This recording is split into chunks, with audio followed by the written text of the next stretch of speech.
to winning edge that Kobe, MJ, Bird, and even Duncan possesses. Today, NBA stars are too lazy. Frank B, they want too much money.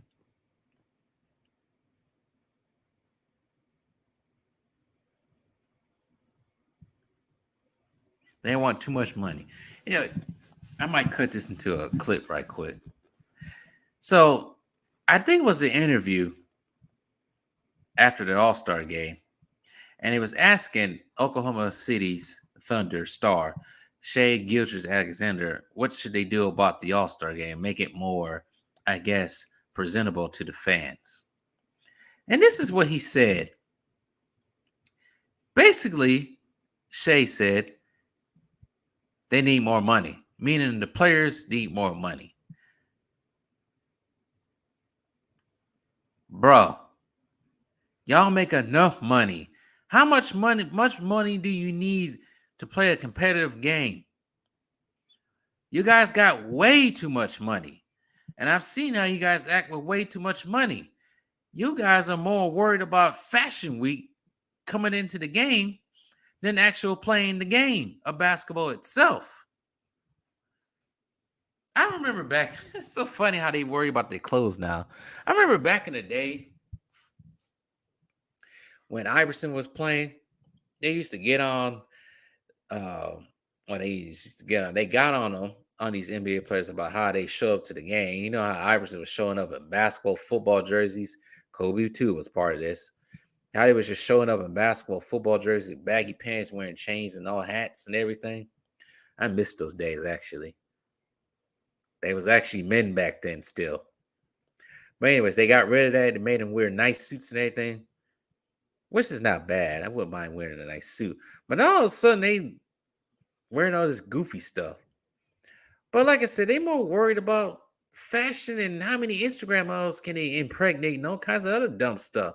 Worried about the game, man. Where is your competitive nature? That's what made the game pure and fun to watch back then. Those players that Frank B said, MJ Bird, I'm gonna keep it at Kobe and Tim Duncan because that's when I was watching basketball. Well, I started watching basketball. Those dudes were competitors. It was a premier game to watch the Spurs and Lakers play on a Sunday afternoon, regular season or playoffs.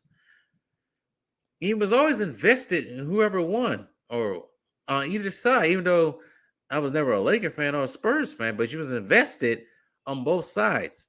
See, my dad watched all, he was a big fan of the 70s and 80s, of course, 90s, and even 2000s.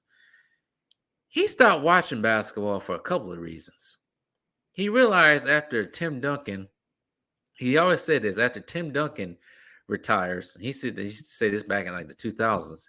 He said, after Tim Duncan retired, I'm going to start watching NBA basketball. Because he realized after Tim Duncan and Kobe retired, those two were, and some others, other teams, were competitors. Because he figured the NBA was going to a point when it wasn't becoming competitive. All they wanted to do was just jump on each other's team, like they did, or like LeBron and KD have done. And he got pissed off on that. He really got pissed off when KD jumped to Golden State. He said it made the game unwatchable. But it's just no competitive edge anymore. They, like I said, they worry about money. So I like Shea, but what he said paid him more money was completely despicable. How about you just show up to the game and play like you want to play? Maybe they need to make these contracts a little bit smaller. Maybe they'll start playing again. Who knows? It's funny though. Players back in the day, they played for the love of the game. They didn't play for money. But for some reason, the younger players and these fans of today think the older players of yesterday are jealous because they're making more money. Some of it might be true, but some of it also is like the players of the old put their hard effort, sweat, blood, and soul into this game, into this league. And they ain't make as much money as the players do now. Some of these players play 82 games in All-Star game and play however long they played in the playoffs with no complaints, no questions asked, because they play for the love of the game. You can't even get Anthony Davis to play 82 games. Anthony Davis has never played 82 games.